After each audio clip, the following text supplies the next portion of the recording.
चलते चलते पैर थक जाए चाहे या पथरीले रास्तों में कोई बाधा आए। घने अंधियारों के बाद ही आती है एक भोर। रुक गए अगर तुम तो रह जाओगे पीछे। दूर नहीं मंजिल अब, बस कुछ ही मोड़ और। जीवन में इंसान जब हार मान लेता है तो चाहे मंजिल उसके कितनी भी करीब हो, वो सफलता प्राप्त नहीं कर सकता। व्यक्ति बदलती परिस्थितियों के साथ समझौता कर लेता है और हार मान लेता है। उसके सपने, उसका जो जुनून होता है वो वक्त के साथ धीरे धीरे मध्यम पड़ता जाता है। लेकिन बहुत विरले ही होते हैं जो जीवन के हर संघर्ष में बस आगे बढ़ने को ही अपना एक मात्र सहारा मानते हैं। उनको उस मंजिल से ज़्यादा उस रास्ते से प्रेम हो जाता है। जीवन में उतार चढ़ाव स्वाभाविक है, लेकिन इन उतार चढ़ावों के साथ हमें कभी कभी जब मुश्किलें आती है या असफलता प्राप्त होती है तो इंसान थक जाता है, हार जाता है। और ऐसे ही आजकल हम देख रहे हैं कि माहौल में बदलती परिस्थितियों के साथ इंसान भी हार मानना उसकी आदत हो गई है। हमारे आज की जो कविता है वो इन्हीं भावों पर केंद्रित है, जिसमें हमारी कवियत्री हमें वक्त के साथ आगे बढ़ने के लिए और कभी भी थक कर या फिर कभी भी थमने की कसम खाने के लिए प्रेरित कर रही है। वो हमें जीवन में जो समय, जो दौर अभी चल रहा है, जिसको देख करके हमें लग रहा है कि भाई बहुत ही मुश्किल है, इससे कठिन समय तो हमारे जीवन में आ ही नहीं सकता, ऐसे भाव रखने वाले लोगों को कह रही है कि यह सबसे कठिन समय नहीं है। कि अगर तुम लोग मानते हो कि तुम्हारे जीवन का यह सबसे कठिन समय, तो नहीं, तुम गलत हो। इससे भी कठिन समय और आने को है, लेकिन तुम इस समय को अपने जीवन का अंतिम सत्य मत मानिए और आगे बढ़ते जाइए। समकालीन कविता काल की कवयित्री जया जादवानी के द्वारा लिखित यह कविता यह सबसे कठिन समय नहीं, व्यक्ति को आशावादी दृष्टिकोण अपनाने पर जोर देती है। वो कहती है, नहीं, यह सबसे कठिन समय नहीं। अभी भी दबा है चिड़िया की चोंच में तिनका और वह उड़ने की तैयारी में है। अभी भी झड़ती हुई पत्ती थामने को बैठा है हाथ एक। अभी भी भीड़ है स्टेशन पर। अभी भी एक रेलगाड़ी जाती है गंतव्य तक, जहां कोई कर रहा होगा प्रतीक्षा। अभी भी कहता है कोई किसी को, जल्दी आ जाओ कि अब सूरज डूबने का वक्त हो गया। अभी कहाँ जाता है उस कथा का आखिरी हिस्सा जो बूढ़ी नानी सुना रही सदियों से। दुनिया के तमाम बच्चों को अभी आती है एक बस अंतरिक्ष के पार की दुनिया से लाएगी बचे हुए लोगों की खबर। नहीं, यह सबसे कठिन समय नहीं। जया जादवानी जी की यह कविता वैश्विक संकट के दौर में, जब जीवन में उथल पुथल थी, व्यक्ति निराशा के घोर अंधकार में डूबता जा रहा था, बदलती परिस्थितियों के साथ व्यक्ति सामंजस्य ना बिठा रहा था, मतलब उसके लिए सामंजस्य बिठा पाने में लोग हताश निराश होते जा रहे थे। उनकी हताशा और निराशा को दूर करने के लिए और उनमें नई आशा का संचार करने के लिए ही कवयित्री ने यह सुंदर कविता लिखी है। तो चलिए शुरू करते हैं। इस कविता का अर्थ देखते हैं। नहीं, यह सबसे कठिन समय नहीं। कवित्री कह रही है कि अगर तुम समझ रहे हो कि तुम्हारे जीवन में या आज के युग में जो इस समय तुम्हारे सामने वो दिख रहा है सबसे कठिन है अभी तक का, तो तुम गलत हो। कि तुम जिन परिस्थितियों को बहुत विकराल या बहुत बड़ा मान रहे हो वो उतनी बड़ी असल में नहीं है। सिर्फ ये तुम्हारा सोच या नजरिया है कि तुम छोटी छोटी समस्याओं को भी बहुत ही बड़ी समस्या मान रहे हो। अभी भी दबा है चिड़िया की चोंच में तिनका और वह उड़ने की तैयारी में है। अब वो एक छोटी सी चिड़िया के माध्यम से व्यक्ति को प्रेरित कर रही है कि एक छोटी सी चिड़िया है जिसने हार नहीं मानी है। वो जानती है कि भाई अभी इस ऋतु के बाद वापस बहुत ही जल्द वर्षा ऋतु आने वाली है और बारिश में उसको रहने के लिए, उसके बच्चों के लिए एक आश्रय स्थल की आवश्यकता है। तो वो क्या करती है, वो घूम उड़ती रहती है और जहाँ पर उसको तिनका दिखता है उस तिनके को अपनी चोंच में दबा करके उस तिनके को लेके फुर्र से उड़ जाती है और ऐसे ऐसे कितने तिनके इकट्ठे करके वो एक सुंदर घोंसला बनाती है, एक सुंदर आश्रय स्थल बनाती है। कि वो चिड़िया जो है वो अपना आश्रय स्थल या घोंसला इसलिए निर्माण कर रही है क्योंकि उसको पता है कि जीवन का ये अंत नहीं है। यह उसके जीवन का सबसे कठिन समय नहीं है। तो जब उस छोटी सी चिड़िया ने अपने जीवन में हार नहीं मानी, निराश नहीं हुई, तो तुम क्यों निराश होते हो? आगे कवयित्री कहती है, अभी भी झड़ती हुई पत्ती थामने को बैठा है हाथ एक। और आगे वो कहते हैं कि पेड़ से जब पत्ते गिरते हैं तो आपने देखा छोटे छोटे बच्चे वो पत्ते जमीन से गिरे उससे पहले उनको थामने के लिए दौड़ पड़ते हैं। तो आज भी बहुत सारे ऐसे ऐसे छोटे छोटे बच्चे या बहुत सारे ऐसे लोग हैं जो पेड़ से गिरने वाले पत्ते को, जमीन पे गिरे उससे पहले उसको थाम लेते हैं। मतलब वो जीवन के हर एक पल से, जीवन के हर एक अनुभव को जीवन तो जीना चाहते हैं। अभी भी भीड़ है स्टेशन पर, अभी भी एक रेलगाड़ी जाती है गंतव्य तक। आगे कवियत्री कह रही है कि भाई जैसे पहले जीवन स्वाभाविक तौर पर जीवन चल रहा था, व्यक्ति आते जाते रहते थे, तो आज भी कुछ थमा तो है नहीं। दुनिया में लाखों करोड़ों लोग प्रतिदिन एक जगह से दूसरी जगह आवागमन करते हैं। वो अपने प्रियजनों से मिलने के लिए किसी भी माध्यम से, चाहे वो रेलगाड़ी हो, बस हो या कोई और किसी भी माध्यम से वो एक जगह से दूसरे जगह आवागमन करते हैं। कि अभी भी एक रेलगाड़ी है जो स्टेशन पर खड़ी है, उसमें बहुत सारे लोग भरे हुए, और वो लोग सब कहाँ जा रहे हैं? गंतव्य तक। गंतव्य मतलब उनकी मंजिल या वह स्थान जहाँ किसी को जाना हो। कि इस रेलगाड़ी, भरी हुई रेलगाड़ी में बहुत सारे लोग हैं जो अलग अलग स्टेशन पर उतरेंगे, वहाँ से अलग अलग जगहों को जाएंगे, और ये रेलगाड़ी उन सभी लोगों को अलग अलग जगहों पर पहुँचाएगी। अर्थात उन सभी में आज भी अपने प्रियजनों से मिलने के लिए आतुरता है। उन लोगों का जीवन बहुत ही स्वाभाविक ढंग से चल रहा है। तो तुम अपनी समस्याओं को इतना बड़ा क्यों मान रहे हो कि यह तुम्हारे जीवन का सबसे कठिन समय है? तुम इन कठिनाइयों के साथ जीवन को स्वाभाविक रूप से जीना सीखो। जहां कोई कर रहा होगा प्रतीक्षा, और वो कह रहे कि वो रेलगाड़ी कहाँ जा रही है? उन लोगों के गंतव्य स्थान तक उनको पहुंचाएगी, जहां पर आगे कोई ऐसा व्यक्ति होगा जो उनका प्रियजन होगा, जो उस रेलगाड़ी से आने वाले व्यक्ति का इंतजार कर रहा होगा। अभी भी कहता है कोई किसी को, जल्दी आ जाओ कि अब सूरज डूबने का वक्त हो गया है। और जब घर से हम निकलते तो हमारे घर वाले कहते हैं कि भाई शाम होने के पहले आ जाना, कि सूरज डूबने के पहले आ जाना, नहीं तो अंधेरा हो जाएगा। और शाम या अंधेरे में आवागमन में भी दिक्कत होती है, यातायात के साधन भी दुर्लभ हो जाते हैं।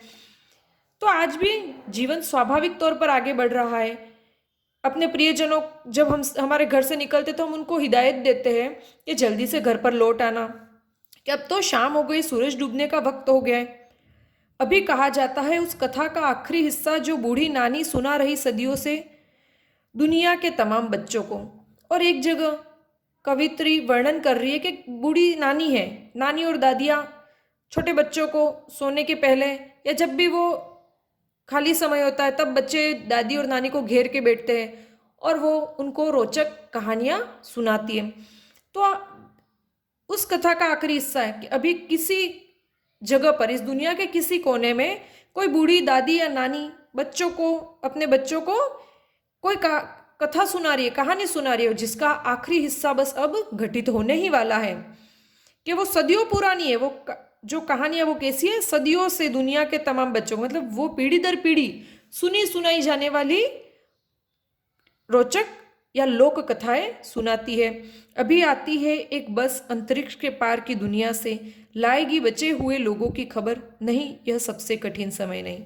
और यहाँ पर इन पंक्तियों का हम दो अर्थ ले सकते हैं।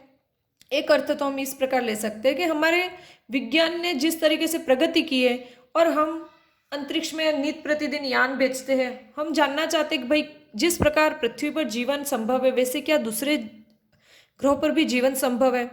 लेकिन दुर्भाग्यवश कभी कभी वो लोग लौट कर नहीं आ पाते हैं।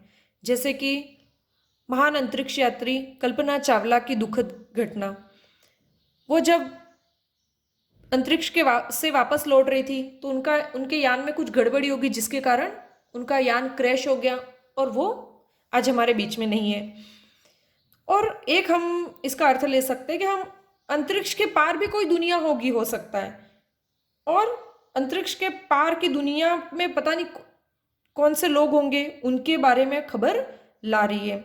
कि हमें जीवन में अंतरिक्ष के एक बस आती है। यहाँ पर बस कहा है, ऐसे तो देखें तो हम यान या कह सकते हैं एरोप्लेन्स वगैरह, जो एक विशेष प्रकार के यान होते हैं जो अंतरिक्ष के बाहर ब्रह्मांड के दूसरे ग्रहों में विचरण करते हैं।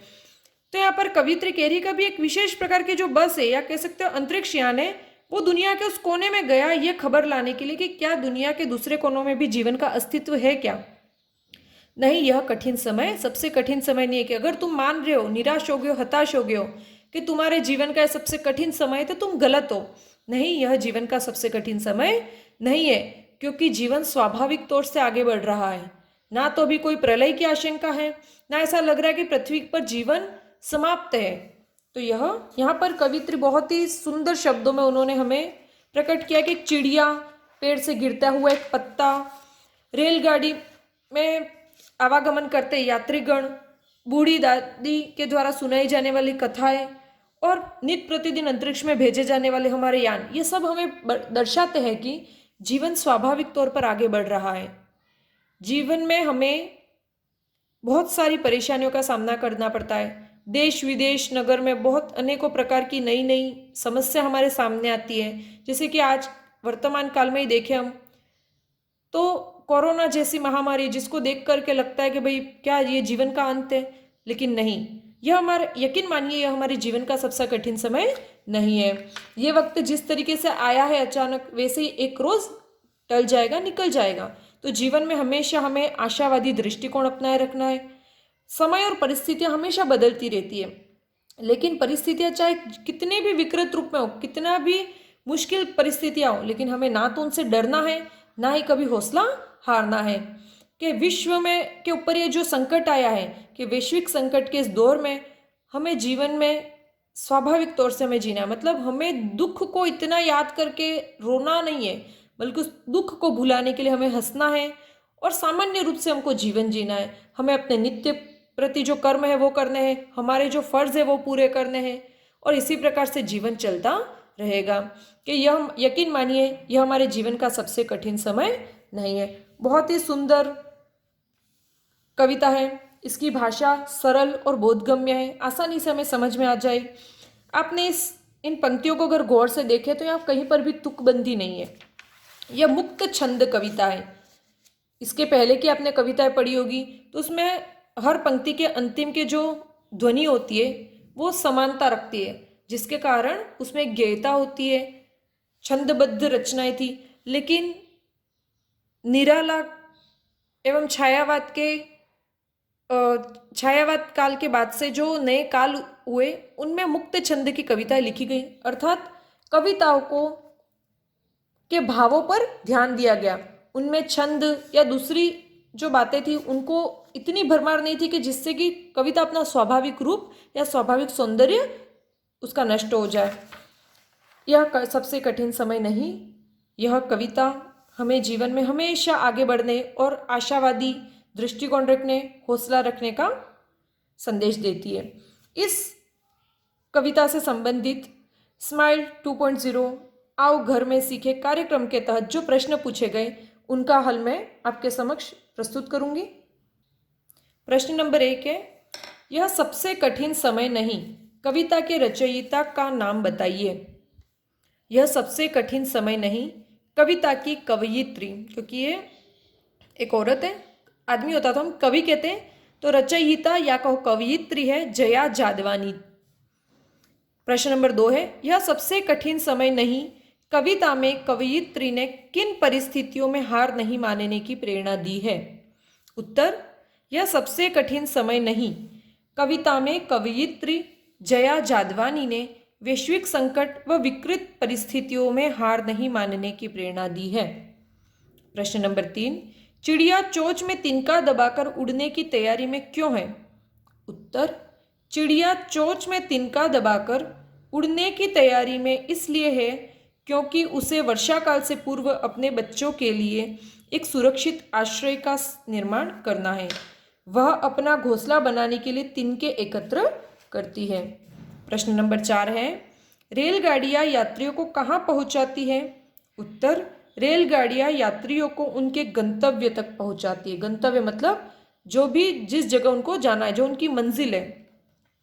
प्रश्न नंबर 5 है, अंतरिक्ष से आने वाली बस किन लोगों की खबर लेकर आएगी। उत्तर, अंतरिक्ष से आने वाली बस अंतरिक्ष के पार की दुनिया के बचे हुए लोगों की खबर लेकर आएगी।